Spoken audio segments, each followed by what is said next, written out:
저 다 비어 있습니다. 저 안쪽에 저것도 다 비어 있어. 아, 저 좋은 건물이 대기업들이 다 이렇게 이제 자본력으로 이렇게 자리 잡고 있으면 자본력이 취약한 프랜차이즈나 이런 쪽은 다 망해가는 거예요. 경기가 어려우면. 걱정입니다. 그래서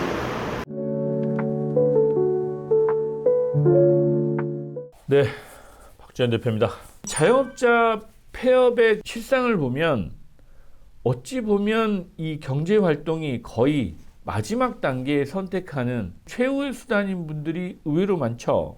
특히나 은퇴하시고 프랜차이즈 창업을 하시겠다고 하시는 분들이 정말 많아요. 작년 연말에 뭐 은퇴나 희망퇴직, 뭐 권고사직부터 시작해서 많은 퇴직자들이 몰려 나오고 있습니다. 지난주 비슷한 저희 이제 지인입니다. 지인께서 나름대로 또 은퇴 준비를 잘 하셨어요. 한 10억에서 15억 정도 들고 계신데 또 제가 부동산 쪽 투자를 한다고 하니 오셔가지고 문자 주변에서 물어보니 뭐 골프전, 베이커리, 뭐 프랜차이즈죠. 그 다음에 치킨집 이런 거는 위험하다고 하니 그러면 꼬마 빌딩이라도 좀 투자할 수 있는 방법이 없을까요? 라고 뭐 이제 자문을 좀 구하러 오셨고 또 그분한테 저는 단호하게 가만히 계십시오 그랬어요. 그래서 이제 제가 그 지인한테도 그렇게 말씀드렸어요. 일단 본인은 또 이 돈도 있겠다.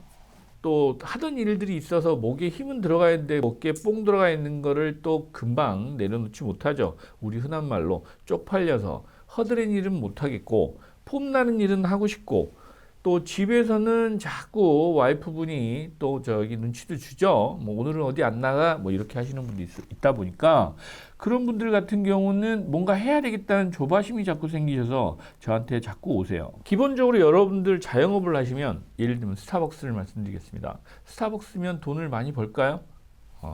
생각보다 그렇게 많이 벌지 못합니다. 초기 투자비 생각보다 많이 들어갑니다.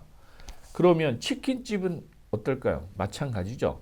요즘 배달의 민족, 쿠팡 이런 업체들은 또 배달할 때마다 수수료 다 떼가잖아요. 배달 플랫폼 매출에 뭐 20%, 뭐 10%대 뭐 이런 수수료를 떼고 나면 임대료 내고 인건비 주고 뭐 남는 게 뭐 있어요? 예전에 우리가 이제 개발도상국이고 이런 그 중진국 정도 돼서 연간 성장률 최소한 5%에서 7% 정도 성장하던 이런 시기에는 정말 성장할 수 있었습니다. 왜? 경제 규모가 날로 커지고 또 사람들의 소비도 커지잖아요. 예, 소비 규모도 커지니까 자영업도 당연히 커질 수밖에 없습니다. 그거는 구조적으로 그렇게 돼 있습니다. 그런데 여러분 요즘 어떻습니까?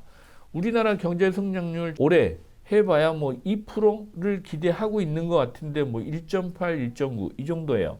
그러면 1.8, 1.9를 가지고 기존에 있던 자영업자들하고 나눠 먹기를 하셔야 되는 거예요. 그런데 플랫폼 기업들은 계속 확장되고 성장하는데 연간 성장률이 몇 프로인가요? 보통 5%에서 뭐 많게는 15%까지 커지는데 그럼 누가 망합니까?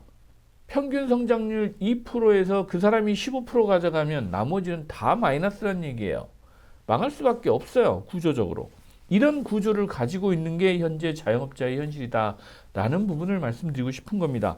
임차인이 돈을 못 버는데 건물주가 월세를 받을 수 있을까요? 그것도 또 한편으로 또 퀘스천이에요. 임차인 맨날 망해서 가는데 그 가엾은 자영업자한테 어떻게 건물주가 임대료 올려달라고 하겠어요? 그렇지 않습니까? 못하죠. 이제 그런 부분도 여러분이 이제 고려를 하셔야 돼요. 최근에 오피스 시장의 배신이라고 해서 통임대가 뭐 종말했다 뭐 이런 표현도 좀 작자로 쓰는 분들이 있어요. 벤처 기업이나 뭐 기획사 이런 꼬마 빌딩 투자하시는 분들한테 이런 기업들이 많아서 통임대로 이런 정도의 임대를 받습니다라는 사탕 발림을 하던 시기가 있었습니다. 불과 5, 6년 전입니다. 그래서 강남에 투자로 연명했던 벤처기업들, 스타트업들 줄줄이 지금 폐업하고 있는 그런 상황입니다. 큰 기업들 위주로만 투자가 진행되면서 뭐 조그만 스타트업이나 벤처들 거의 다 지금 강남은 개점 휴업 상태에 들어가 있는 상황입니다. 그런데 강남에 공실이 나는 거는 뭐 불보듯 뻔한 거 아니겠습니까? 그럼에도 불구하고 아직도 그런 통임대를 놓을 수 있다는 기대를 가지고 계속 기다리시는 분들이 있어요. 이 건물 시장도 부익부 빈익빈입니다. 자본이 여유가 있으신 건물주 분들은 임대료도 깎아주고 있어요. 이제 그런 상황까지도 경쟁에서 이겨야 되는데 꼬마 빌딩이 어떻게 이기겠습니까? 이게 지금 전반적으로 겪는 우리 사회의 큰 현상이라고 보시면 됩니다. 최근에 이제 저한테 뭐라고 하시는 분들 많아요. 성수동 얘기만 하면. 왜? 저는 성수동을 안 들어간다고 하거든요. 명함이 분명히 있습니다. 여러분들 언론에 보면 성수동 집가가 뭐 평당 2억을 찍었어요. 뭐 계속 오르고 있어요. 임대료도 올라요. 뭐 이런 기사들. 그리고 뭐 유동 인구가 4만 명, 6만 명 이렇게 계속 늘어나요. 뭐 이런데 저는 정체되고 있다라고 표현을 합니다. 제가 보기는 이 성수동이 핫플레이스인 이유 임대료가 아니다. 성수동은 광고다. 성수동 월세를 받고 있는 것은 마케팅 비용이다라고 저는 생각하고 있습니다. 이 부분을 말씀드린 이유는 성수동에서 사업을 하시는 분들 최근에 무신사가 오프라인 매장을 성수동에다 열었다고 하죠. 자, 그 오프라인 매장이 성수동에서 정말 돈을 벌고 있을까요? 라는 생각을 저는 계속합니다. 무신사가 성수동에다가 계속 이런 매장을 넣으면서 사업을 하고 있는데 이게 정말 돈을 벌고 있는지 여러분들이 따져보셔야 된다는 얘기를 좀 드리고 싶고, 성수동 가보셔서 알겠지만 다 팝업 스토어입니다.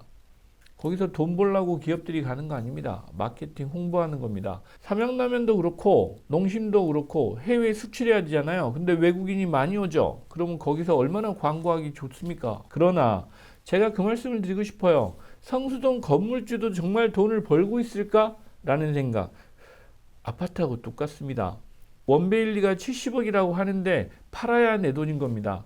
성수동 건물주들 평당 2억이고 지금 그게 시세가 100억이라고 하면 월 2,500만 원 정도는 들어오는지 봐야 된다는 거죠. 그러나 들어오기 어렵습니다. 구조가 그렇게 돼 있어요.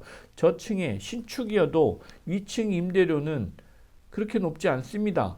운이 좋게도 2, 3층짜리 단독 건물을 대기업이 임대해서 팝업 스토어로 쓰고 있다. 그랬을 경우는 돈이 좀 되겠죠. 하지만 성수동에 그런 건물만 있는 건 아닙니다.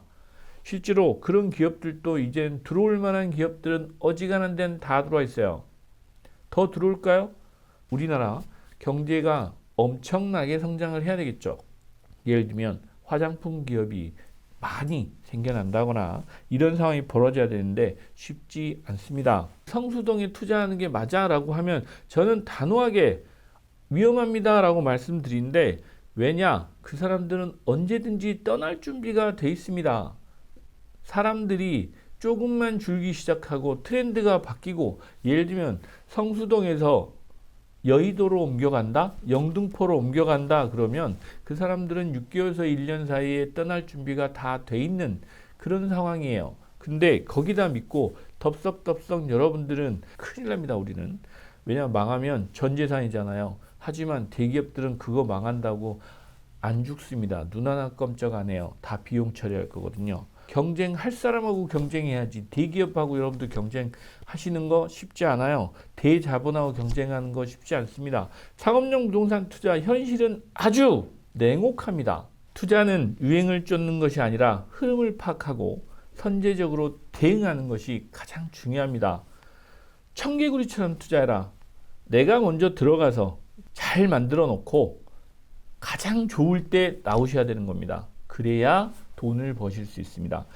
이번에 새로운 책이 나왔습니다. 최근에 부동산 격차의 시대, 성공 방정식이 바뀌고 있다라는 제목으로 책을 냈는데, 지금까지 말씀드린 내용이 이 책에 자세히 들어 있습니다. 특히 부동산 투자에 성공을 하시겠다라고 하시면 부동산 투자 하시기 전에 꼭 읽어보시기 바랍니다. 성공한 자산가가 되시는 필독서입니다. 감사합니다. 구독, 좋아요, 알림 설정까지 꼭 부탁드립니다.